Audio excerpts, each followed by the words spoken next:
welcome everybody. Thank you for being here. You are at a joint meeting of local energy advocates of Western Mass and Climate Action Now of Western Mass.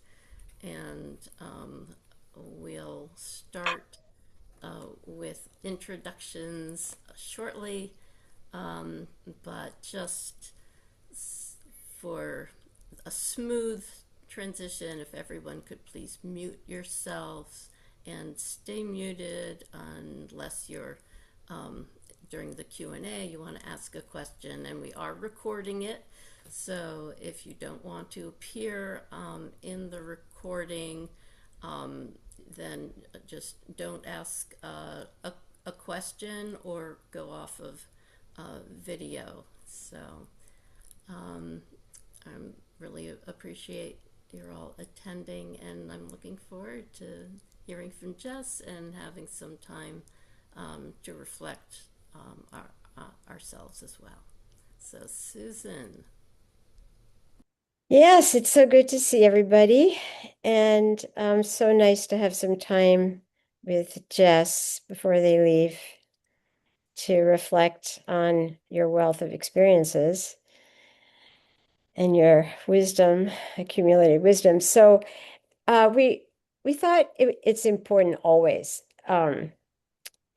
to really pay attention when we win something, whether it's big or small, especially right now when it is such a challenging moment to organize, when we are flooded with crises and challenges. So we really thought, let's take some time and let's really unpack what happened, how we won, and looking back over the past year and certainly longer. This is specifically around grassroots organizing in relationship to our state legislators that we're going to focus on.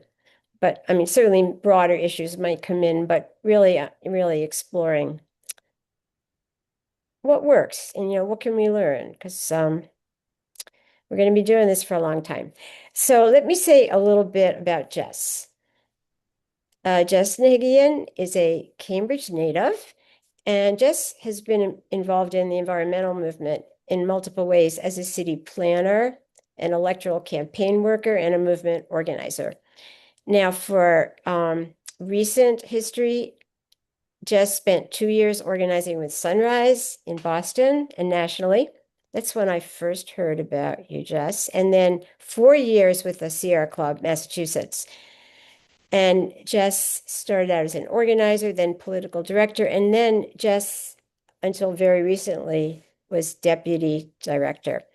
And during their time at Sierra Club, Jess built a legislative team, oversaw endorsements, served as the chapter's chief lobbyist, co-coordinated Mass Power Forward, doing an incredible job, I can say from direct experience, and worked on 2 climate bills, which are very dear to my heart, which I'm sure you'll talk about, one in 2022 and one in 2024. And Jess also coordinated the Gas in the Past and People Over Energy Profits campaign and supported those amazing efforts to stop the climate rollback bill in November.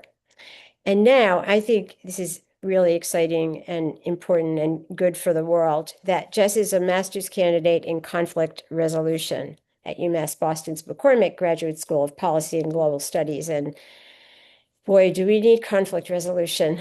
So even though I'm so sad that Jess is leaving, I'm really excited that you're doing this work. I've told you that a million times, but anyway, one more time. So Jess will be sharing lessons that they've learned from the perspective which you've just heard about, being deeply immersed in this work. And I just wanted to say on a personal note that Jess has given their heart and soul to this work and has provided inspiration and leadership. And always, I so appreciate a keen awareness of environmental and economic justice. So we're sad to lose Jess. We applaud Jess's transition. And now it's my joy to introduce Jess to talk to us for about 25 30 minutes, we'll do some Q&A, and then we will decide at that point if we want to stay in the whole group or maybe have a couple breakout groups to talk in more depth about lessons learned and preparing for what's coming. So Jess, the floor is yours. Great. And thank you so much, Susan and Andra, for having me, and for everyone who came, for coming. I'm really looking forward to having a little bit of time to discuss and reflect, on this time with you. Just to get a quick sense of who's here, I recognize some people, but not everyone. And let me see if I'm able to view everyone. There you go. Could folks like raise their hand? You can use the raise hand feature. Um, if you have done anything in state level advocacy, like if you've been engaged in any state level advocacy, in the past, I don't know, 5 years. Okay, seeing a number of hands. Okay, that's really helpful. And just wondering, because I know Local Energy Advocates is one of the organizations. Could we also do a quick hand raise for folks who have been engaged in local level advocacy in the last 5 years or so? Understand.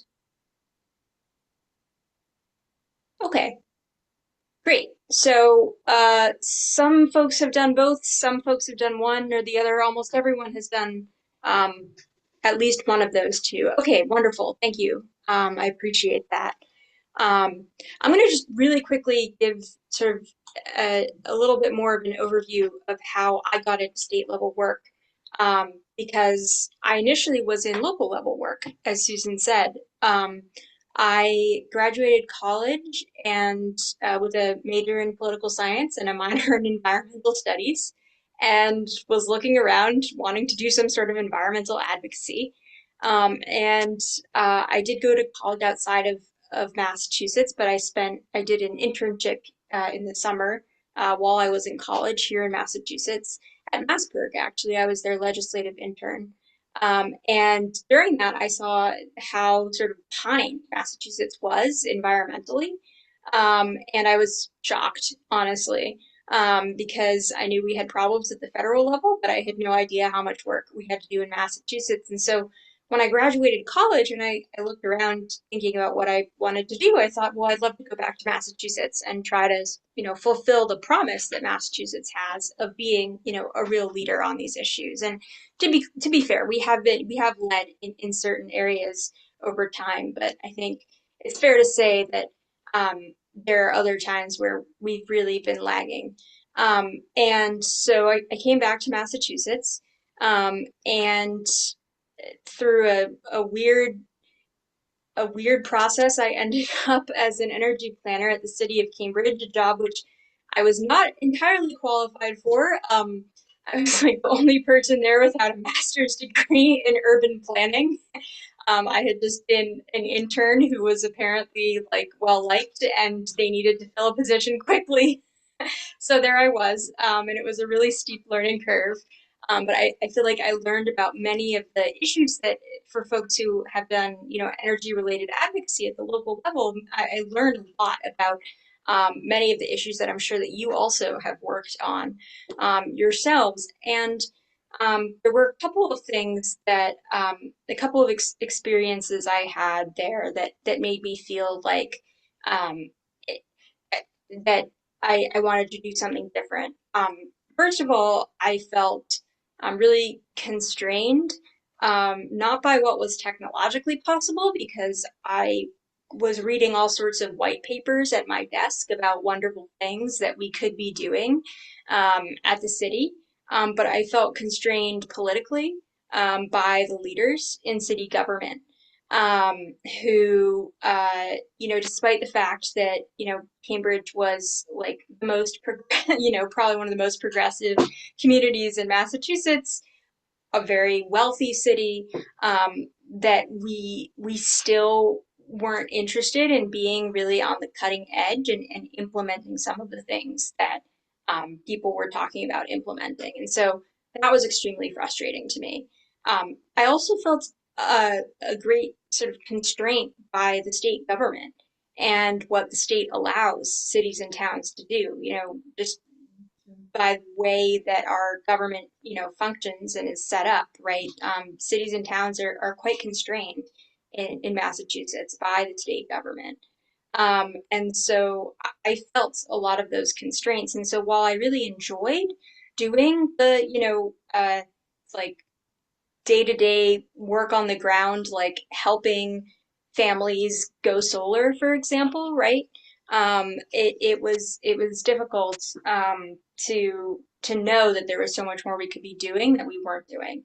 And then, Trump was elected, and I felt like, oh gosh, I really have to. I really just felt called to try to, help turn things around. Huh.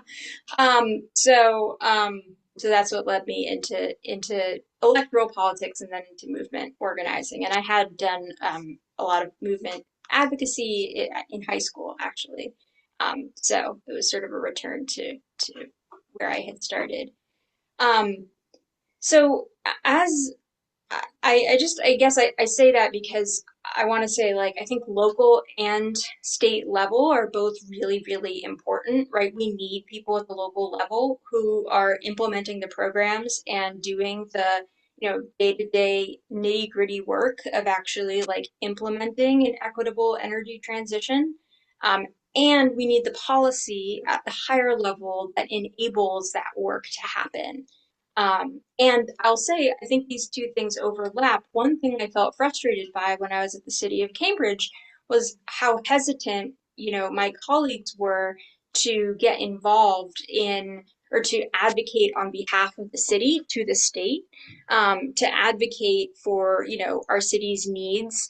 We had set energy, reduction goals, right? And net zero goals, right? And it's like, we can't get there by ourselves. We need the state to be providing some of the frameworks and programs, right? That we need to actually implement those. Um, and there were opportunities to weigh in, whether during, public hearings or at the administrative level or at the legislative level. And, I think people who work in government oftentimes try, feel like anything, any sort of advocating is like political and inherently like not something that they're supposed to do. At least the people that I worked with seemed to feel very conservative about that. And so um, I found that frustrating because I also felt like, it's so important for the state to hear that, cities have these and, towns have these needs, and the state needs to help us. And they should be hearing from us that that's something, that they should be doing. So I want to say that I think both of those spheres are really important, and I think also like they interact in a really important way. Like, and I've seen that, I'll say, in my work working at the state level. I think it's been really surprising how sort of disconnected state level administrators can be from what's happening, at the town by town level. Whether or not, this theoretical program that they've put into place is like actually working and being implemented the way they envisioned it. And I think it's just really important for people in local communities to keep speaking out about the barriers and the challenges that they're facing, because genuinely, I think some of these folks just don't know. So I just want to put that plug in there as well. Um, so so yeah, so I'll talk a little bit. I know the name of the talk was Tales from the State House. So I'll talk a little bit about State House and State House related work. A couple reflections on those. Um, so like Susan said, I worked on two different climate bills, one in 2022 and one in 2024. And they were extremely different experiences. They were both large bills, but they were extremely different experiences. And I think I had a lot of lessons that I took away from each one, and I want to talk a little bit about what happened in each of those and what the lessons I think really, at least that I took away were, and I can explain sort of where those come from in my mind. So in 2022, the House and the Senate had both passed bills, and there was a conference committee put together. I mean, pretty like in the spring, right? I think it was, with a July 30th deadline for the end of formal session. And as we were getting closer and closer to the deadline, they seemed to be making the two branches seemed to be making, or the two chambers seemed to be making very little progress in getting closer together, toward a negotiated agreement, which was necessary if a bill was going to pass. This is just a product of how the process that bills follow in the legislature. And so I think as we were getting closer to the deadline, we were all getting really nervous because there was no progress happening, and maybe that meant we weren't going to get a climate bill at all, right? And there was a moment where the Speaker of the House called in an environmental advocate to his office and basically like yelled at them, saying that like he was sick of the Senate, and like the Senate was holding everything up and they just needed to make a deal and they needed to stop, asking for so much. And like if they didn't sort of give in, then he was going to give up on this bill altogether, right? So I think this was really alarming for a lot of advocates. And I'll say that one sort of complicating factor was the fact that neither the Senate nor the House had really included any of the priorities that movement organizations had been asking for. And so I think there were, I mean, that's not to say that there weren't pieces that, various groups here and there had liked, but I think that made it difficult in terms of, choosing a quote unquote side, to get behind, right, as a movement. And so the threat of no bill, right, I think was frightening to us. And, I think we pressured the Senate, I think, as a movement to get to go to the negotiating table. And when I look back at what happened there, I and I'm being recorded right now. Oh gosh, I think we got played a little bit. I think we got played. I think the bill that we came out with was great, and I'm not saying anything against it. There was nothing bad in it, but I do think there was possibility to get a little bit more than we did get. And I think that was sort of my first experience with a couple of lessons that I took away from that, which was number one, um, everything is a negotiation. And when you're in, um, you have to identify who are you in this negotiation. Oftentimes, I think advocates like to think that we're the decision makers, but we're not the decision makers, right? Um, and so, but we are influencing the decision makers and we are influencing the situation. So the question is, how are we influencing the situation? And how are we strategically using our power to influence the situation towards an outcome that we want to see happen? I think that I don't think that I think we might have misread that situation. I think another important thing is to do a really clear power analysis of like where is the power here, who is influencing whom, and how much power do you have, right? How much power do you have and over whom? So to do a quick analysis, like a retrospective on what happened there, the speaker had said at the beginning of the session that passing a wind bill was one of his like top 2 or 3 priorities. Okay. It is very hard for me to believe that after having said that, he would have ended that session without a bill. That would have been a failure of his leadership had he said, my number one priority is this, and then not delivered that, right? That would have looked really bad for him. So I think it's possible that we had a little bit more power in that situation and the Senate had a little bit more leverage than we thought they did. And I think the number one thing that was holding up the Senate's leverage was the environmental movement, and that without the environmental movement's support, it was really clear that the Senate would cave. And I think that bringing someone in to spread that message was a really smart way to weaken the Senate's negotiating position. Um, so I say that with all like love and reflection to our movement. But I think to our credit, I feel like we learned from that going into 2024 because we very much did not cave, and I'll talk about that in a moment. But I think the second lesson, so that's number one, is like the power analysis and the, understanding, who you are in this negotiation and who your power is over and how to influence the situation toward the direction you want it to move, even if you're not the final decision maker, right?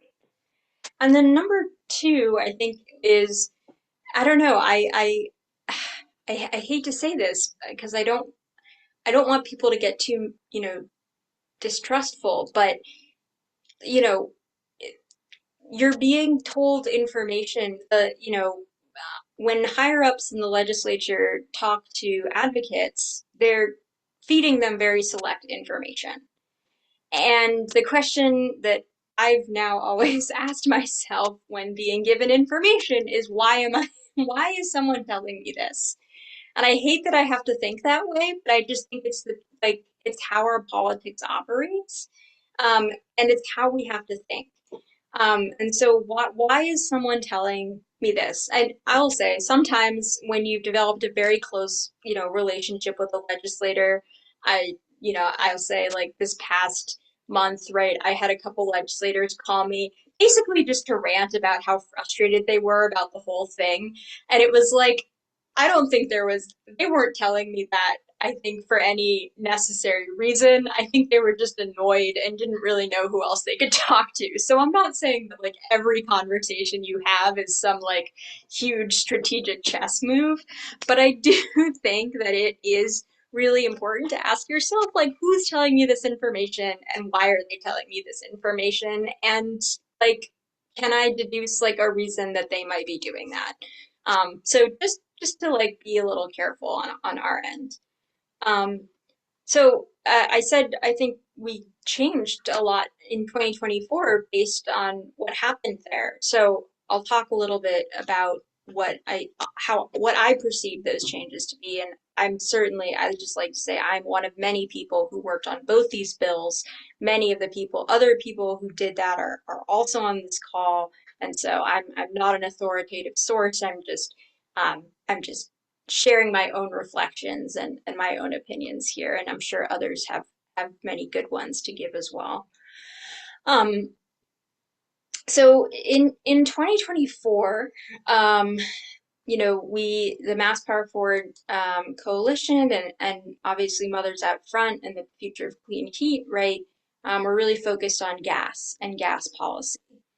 And so there were a couple of steps to getting gas policy into some sort of energy bill that was moving, right? One was to make it a priority of somebody somewhere. And I think that our movement succeeded in doing that in the Senate.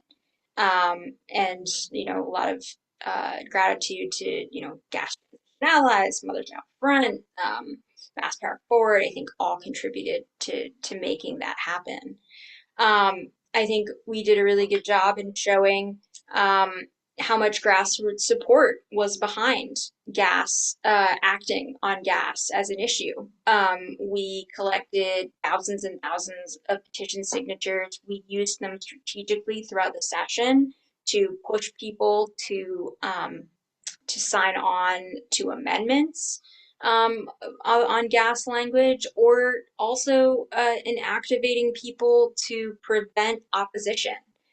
That's also something that happened. There was an amendment in the Senate in the 2024 bill that would have taken out some of the gas measures, and we proactively headed off opposition by activating people in districts that we thought might have some opposition, where the legislators might show some opposition to gas progress. So I think we did that just incredibly well. And then if any, for those who are following that climate bill will know that the July 30th ended without a bill, kind of infamously.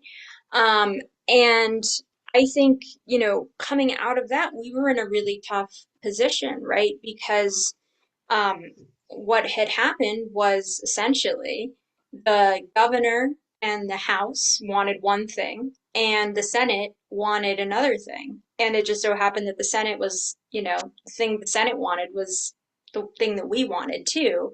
But that's two against one, essentially, right? In the full sort of picture of decision makers. And so it was going to be really tricky, right? Getting, winning. And so again, I think we did a really great power analysis and I think we implemented a really great power analysis. We knew that the governor, come hell or high water, needed to pass her siting bill that she wanted passed, and that if the Senate stood firm, that there was a lot of um, power, that the governor would start to, twist hands to start to try to make it happen. Um, and so, I think our movement did a fantastic job. We both had people contact their senators telling them to stand strong.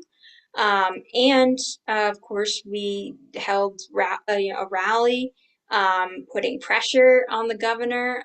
Just hats off to Mass Forward who pulled that off, putting pressure on the governor and the House, really, laying the blame of inaction at their feet. And we capitalized on the narrative of inaction.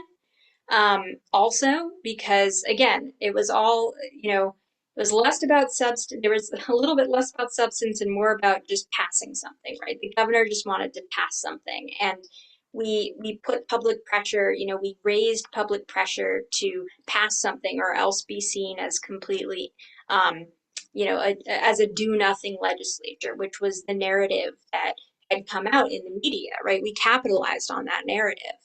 I'll say we did a number of other things. We found folks who might be natural allies to just getting a siting bill, like some people in the solar community with whom we had good relationships. We got them to send a letter to legislators telling them that they wanted a full bill, not just the siting bill.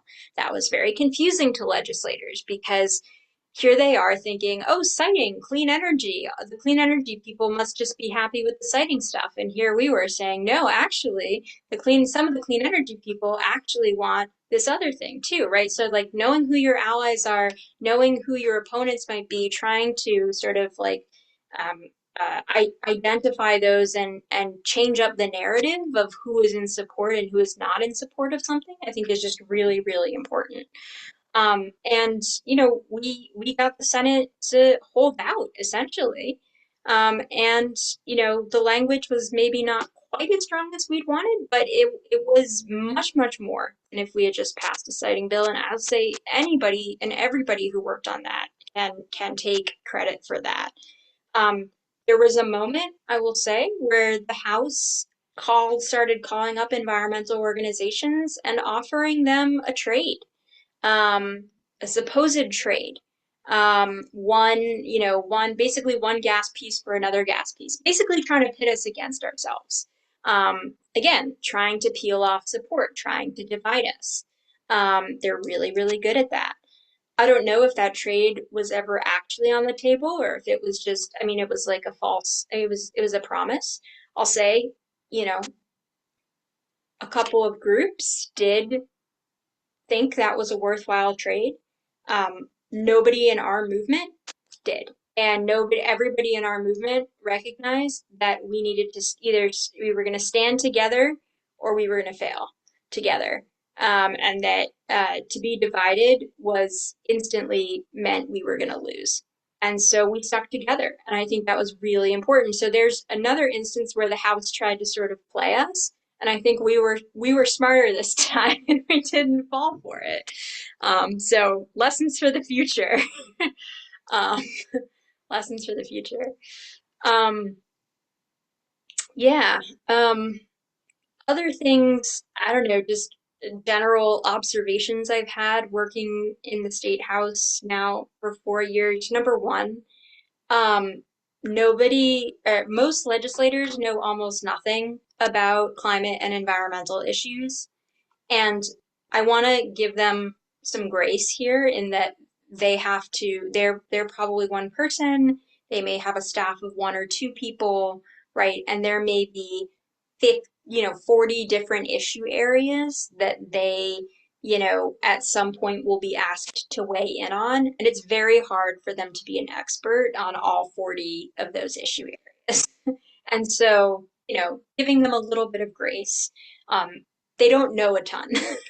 Some of them should know more than they do, given that maybe this is something they're asked to focus on in the legislature. But for the ones who aren't asked to focus on it, I think it's understandable that they may not know a ton.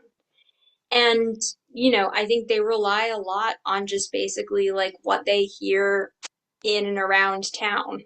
Could be from their constituents, it could be from other legislators, and oftentimes people they trust, right? Like, and so I do think there is like a real importance in building a relationship with your legislator and, sending them information. Even if you're not like super knowledgeable about things, if you see something on an email listserv or something like that that you think could be good for them to know about. I mean, I think they appreciate that kind of stuff because they're not necessarily, and if you can summarize it, even better, because they only have so many hours in the day, and then after, when the time comes that they need to make a decision, they may, call you up and ask you what you think about something because they know that you're knowledgeable about it. So I do think that's worthwhile. I'll also say, like, our state house, we all know it's very top down. It rank and file members are really disempowered to feel like they have any agency. Um, I believe I am a strong supporter of treating the legislature as if it is a functional body that should follow the rules and the democratic norms that it purports to adhere to. I think the moment we stop treating it, the moment we stop expecting the best from the legislature is the moment where we start to concede and backslide on our expectations of a democratic process. And I just think um, that's bad and that's wrong. And I see a lot of people who have been in and around the legislature for many years sort of, begin with begin their strategy, thinking about strategy under the assumption that the legislature is going to be, authoritarian and non-transparent and, unresponsive. And I think I think you're leaving a lot on the table when you start under that assumption. There are still things that rank and file members can do. We just saw that with the Cusack bill. Something that the leadership, I cannot tell you how many people who are the most insidery of insiders told me in November that there was no question that this was going to get a vote, that the Cusack bill was going to get a vote before Thanksgiving, right? They said it in the press. They never say something in the press on, this is what people told me. They never say something in the press unless it's actually going to happen. And there's no way they're going to go back on it now. And, people don't actually, nobody, I can't tell you how many people told me that there was no way that was going to happen. And yet it did happen. And why did it happen? It happened because people all over the state rose up and said no. and rank and file members started to panic. And at the end of the day, the legislature is a democratic body.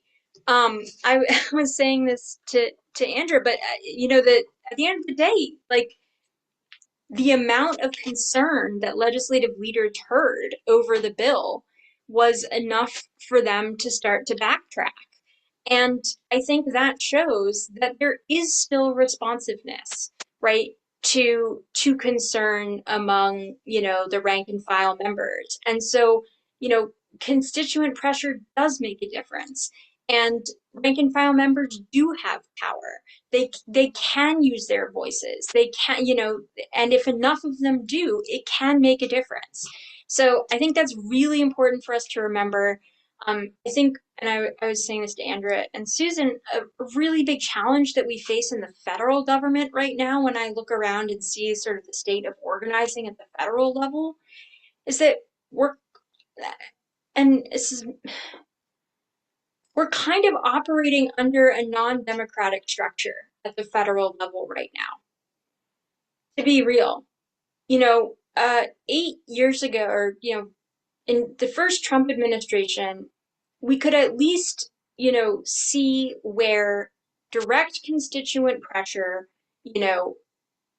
changed the opinions of elected representatives, that they were willing to defy party leadership or the president, right?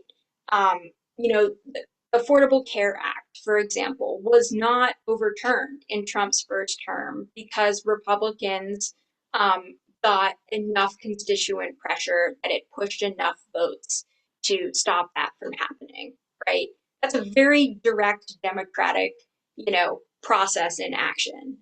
Um, I fear that right now we're in that those structures, are atrophying, and there's almost no amount of constituent pressure um, that might persuade some elected representatives to defy their party or to defy the president. And that's a really different moment in terms of organizing, because all of our organizing skills and strategy that we've honed over the years has assumed that we're operating under a democratic structure where people are accountable to constituents, right?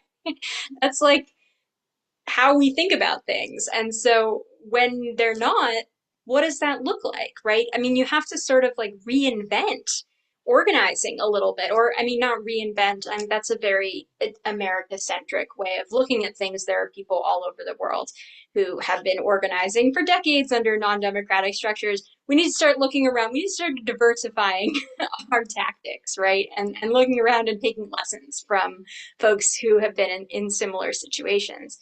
Um, in Massachusetts, I think we just showed in November that we're not there. We still have a democratic structure that is at least, somewhat functional. And that's actually really exciting, because it means that we have power, that we have direct power, and that the organizing and the tactics and some of the things that we understand to be true are still true. I think there are a lot of things that are different in this moment, and one of the questions I want to ask for a question and answer breakout is a question about sort of what you're seeing working, what is motivating people, what is exciting people, and because I think we have a lot, we're in a different organizing moment. I think our organizing strategies do need to evolve in this sort of digital age that we're in. But I think that there's a lot of hope, and there's a lot we can still do. So happy to take questions, and maybe then we can do breakouts.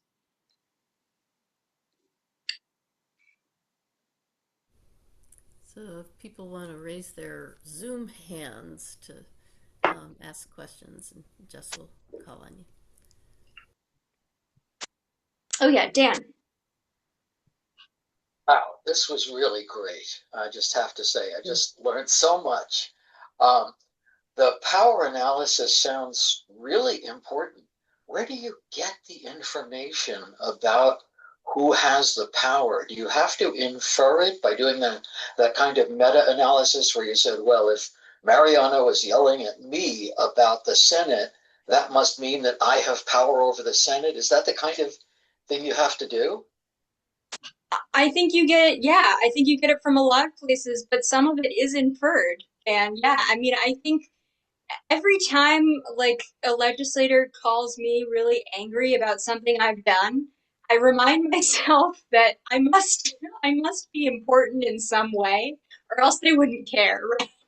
So I don't actually know that they necessarily think I'm important, but at least I feel like they do when they call. Um, but that's inferred, right?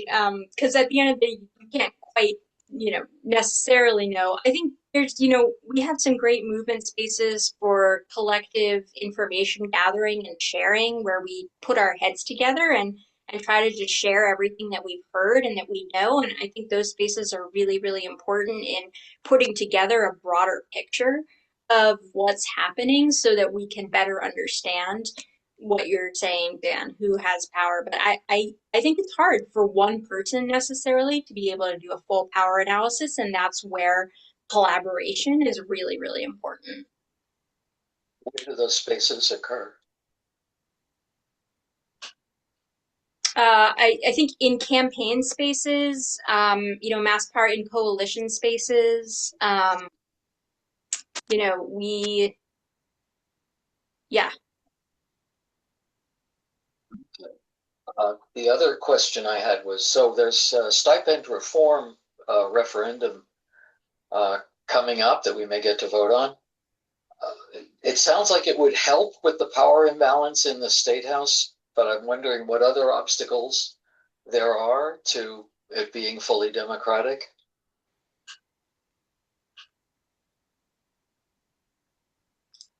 Yeah, I think stipend reform is really important. I think there needs to be a broader cultural shift, which I think, can be done in some ways through rules, in some ways through incentives. There are different sort of mechanisms to try to change culture. It could be done through, for example, electing a large slate of people who promise to be reform candidates and to have each other's backs. Um, I think there are many different, but it's a culture. I think broadly speaking, it is like a cultural shift that needs to happen because, and I say this with all love and respect, I think that half of what happens is a self-fulfilling prophecy. Members feel disempowered, and so they don't act, and so they're disempowered. Um, and so they don't act, and so I think that changing that and there's a reason they don't, right? Because they're beaten down constantly by leadership. But the truth of the matter is when they come together and they have power in numbers, they can actually like make a difference, right? And so how do you change that culture? How do you build those muscles of legislators to do that more often?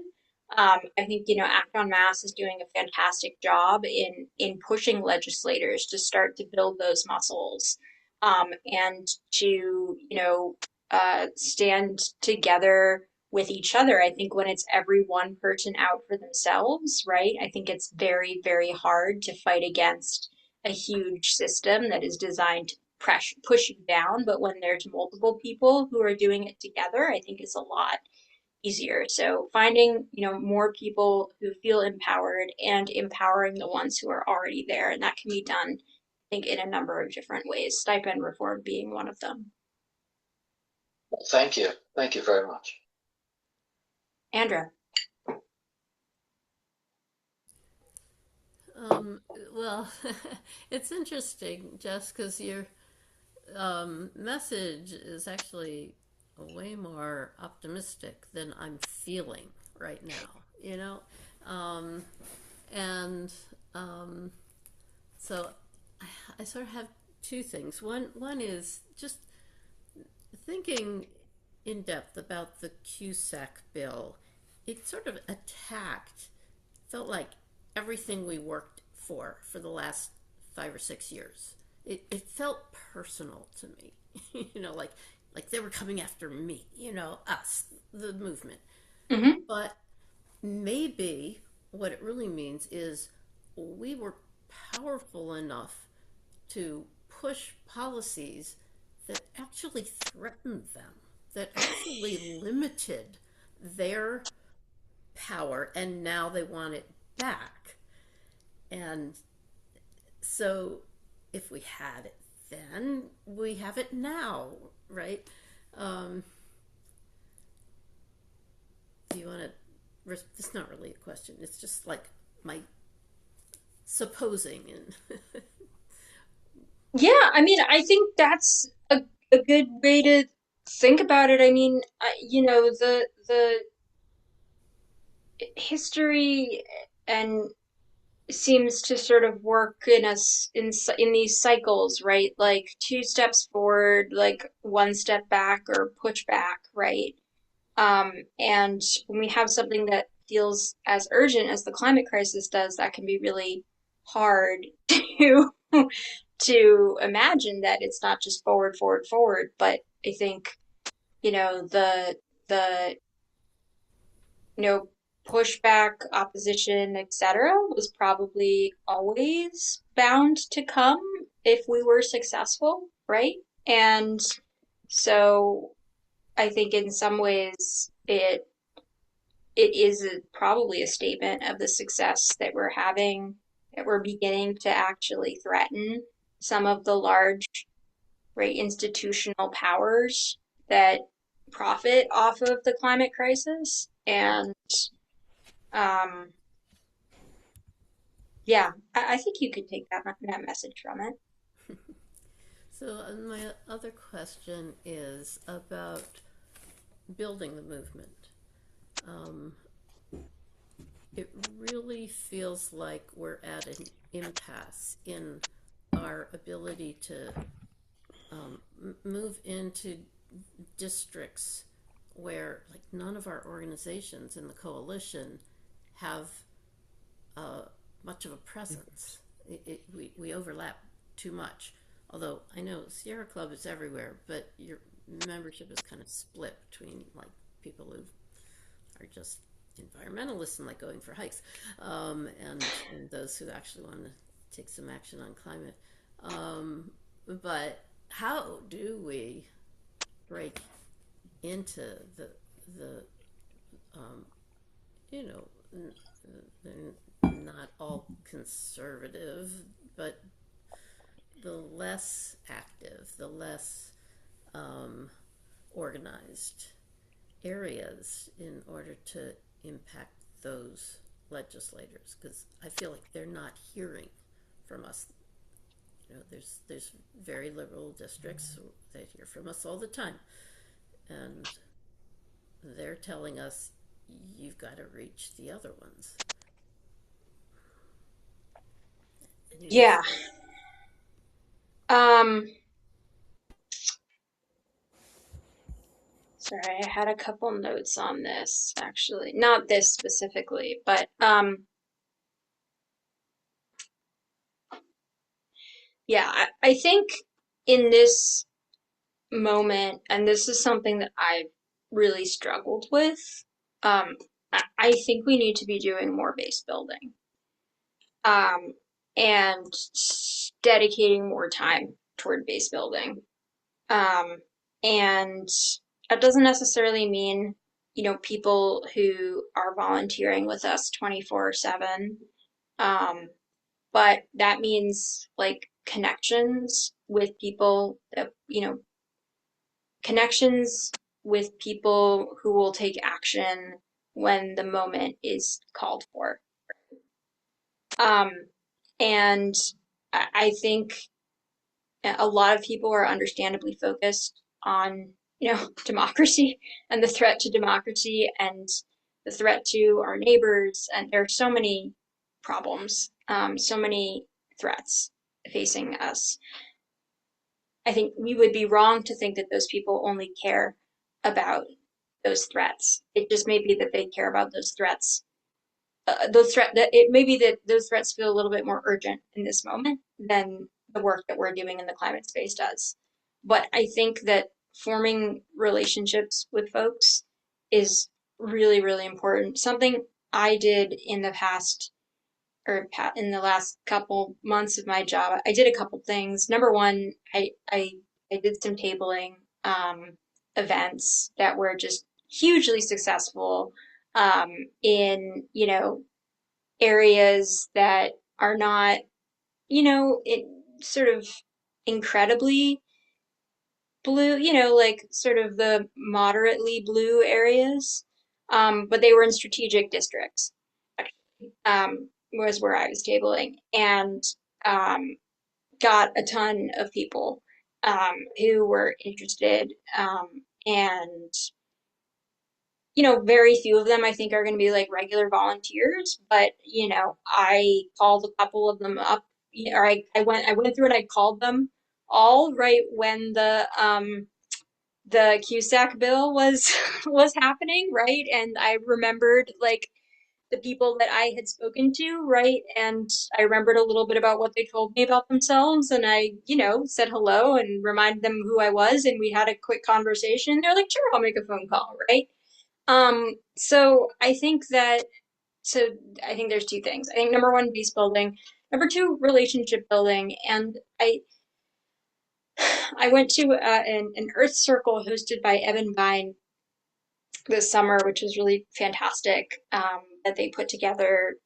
And uh, they asked us to reflect on challenges we were having. And I was having a challenge with organizing. And I talked to somebody there about organizing. And she asked me a really good question, which was like, do you think that some of the technological tools are essentially, she made me think about technology and the ways that technology may be interfering with some of the relationships, some of the relationship building that is so critical to our work. And I thought that was really smart.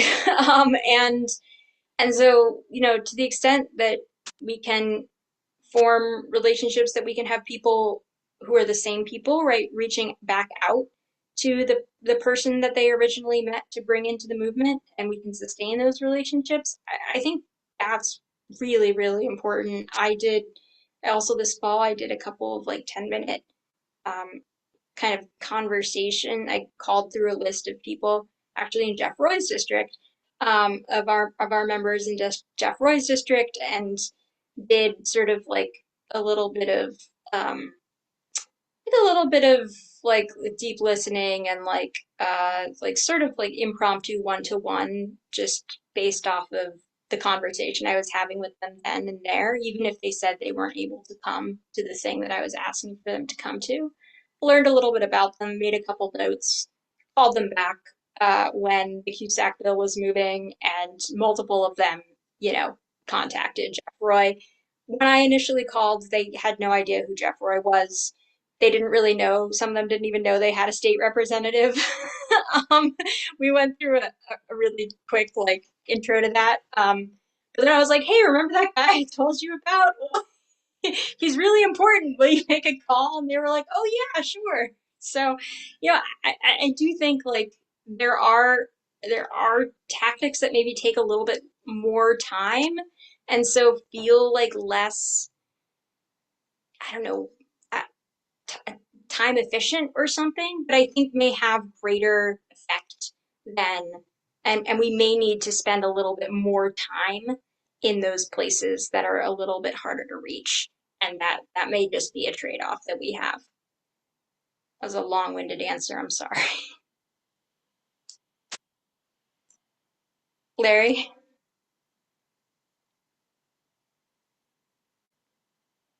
Were you talking about power and how to perceive it? From my point of view, I don't think this would be happening in the state of Massachusetts if it wasn't for the federal government going completely on the other side of the reality. I guess, let's put it that way. So, how do you perceive us being able to maintain our balance against that kind of outside interference from Massachusetts? Because I think that's actually pretty fundamental to what's going on here.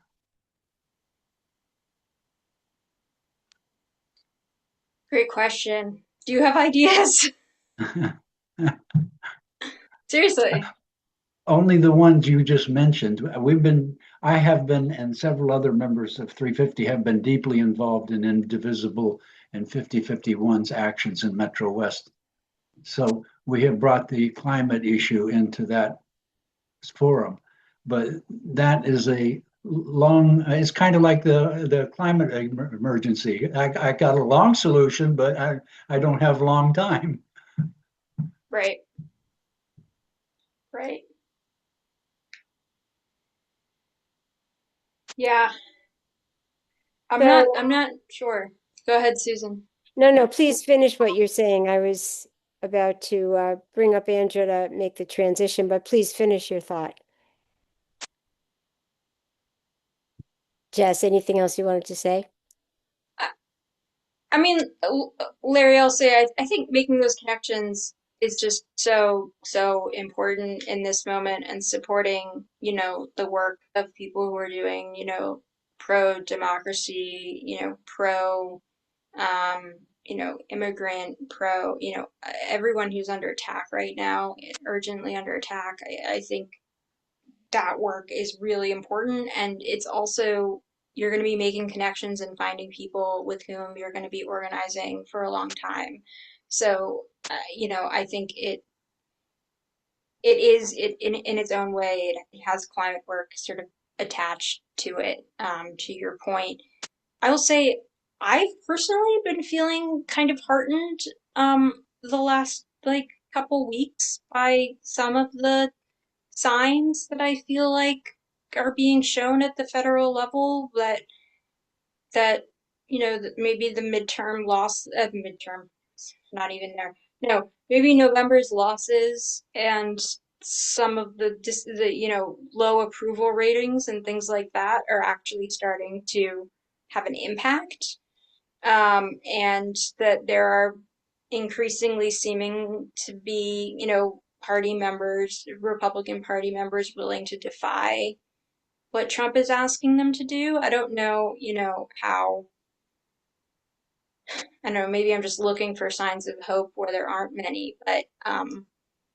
it it feels like not all of our democratic institutions have completely failed yet, and that there still may be a path, however difficult, to preventing some of the worst of what could happen. And so that feels, I don't know, I'm taking like a little bit of hope in that, but yeah, I've so, like the Indiana Republicans refusing to redraw their maps. I don't know if folks saw that. Um, like that's a very red state. Those folks are pretty safe. Um, that feels significant to me, and hopeful. I don't know. I look for signs of hope because otherwise it would be really hard to live in this moment. Thank you, Jess. It's just making me think so many things. So now we're going to have a chance for people to um, share their wisdom with a few others and also ask more questions. And we'll come back and share those. Um, so yeah, let's hear from. So each group can hear what the conversation was like, and yeah, any shared themes that come out of this will be really interesting. So I know our group really honed in a lot on what Jess was saying about relationship building and how important it is. And we also talked about the overlapping places of what gives us joy and what we're good at doing it and how that blends with the movement and where we can fit in best with that to sustain ourselves over the long run so that there's some joy involved in what we're doing and not burnout.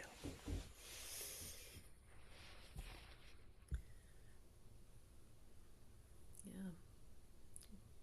What else? The other group?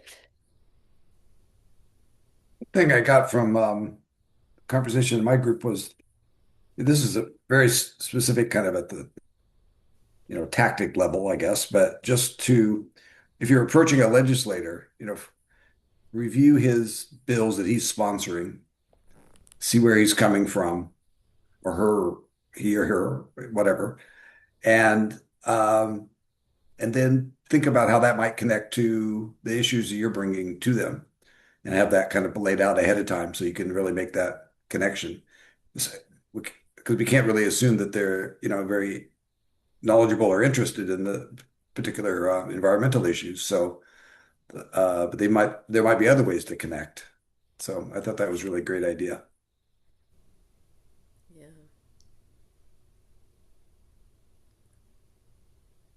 What else bubbled up?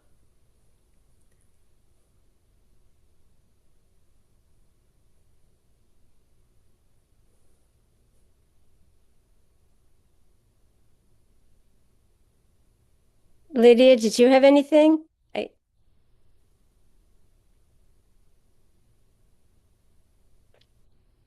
I think I just enjoyed being with other climate activists and just the years of experience and the ability to sustain over time. Um, and somebody really pointed out the big loss of Jess and what a great job she's done. And I was like, just it was very obvious, but just I don't know, just want to be sure that she knows that and hope that she comes back to the, kind of like focusing on Massachusetts or whatever in her future. But yeah, I mean, one thing I said is that I am hoping that in the future there will be more opportunities for climate groups across the state to meet together somehow, to talk together, to focus together.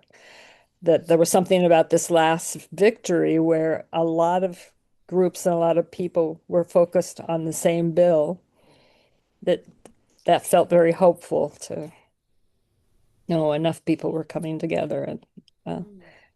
so I look forward to maybe if things are less chaotic on a federal level that we're less consumed with that we can focus on coming together as a state.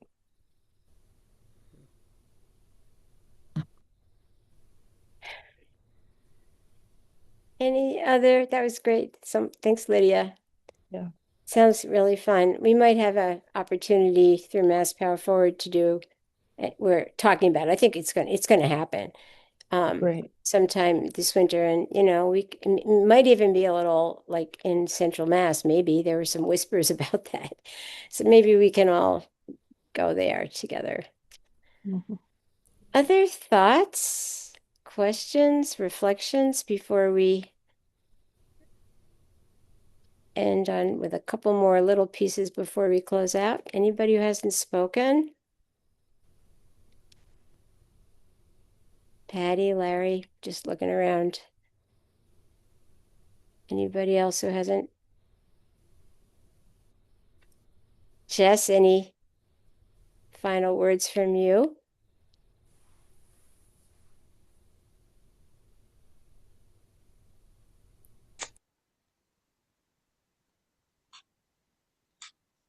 Um,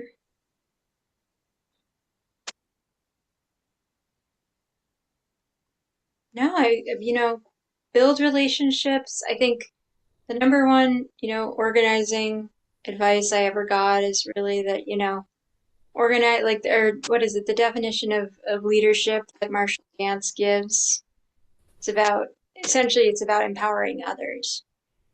Um, it's one of the most important things that we can do. And it's also feels like hard work sometimes, right? Um, but it's really, really important. And yeah, that I don't know. I have a lot of other sort of organizing thoughts, but I'll leave it at that. It's great. Thank you Well, so I much. You created a really wonderful ground for us to grow our ideas, and you were inspiring. It was really wonderful. I'm so glad it was recorded as well so that people can continue to reflect on it. And before we close out, I just wanted to thank our tech team. We had Irvine and Jackie. I believe that's, oh, Irvine and just Irvine. Irvine. Oh, okay. Well, I see people who do tech on here, but it was just Irvine. Thank you so much, Irvine. And Andra put so much effort in. I always love working with Andra, and we had a great time planning this. And of course, Jess, we love you. I keep saying to Jess, I already miss you. That was before you left. But I hope we stay in touch. And to everybody who showed up, that's really the most important thing. Like without you all here, there is no wonderful, rich conversation, people to listen to wise words. So good to be with you all. And it was nice to have some folks from different parts of Massachusetts here. Yes. Thank you so much, everybody, for coming. Yeah, this was great. I personally really found that this was a really important and meaningful. So thank you all. Thank you all for being here.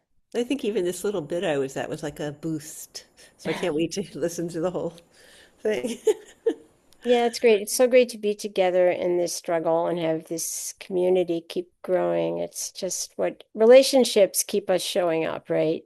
So let's build those relationships. And the best place to build deep relationships fast is out in the streets in the struggle, right? You go through a few things and you're bonded. So, yeah, you can do that on Zoom too. Thank you all. Great to see you all. See you all soon. Be well. Thank you. Bye-bye. Thank Bye. you.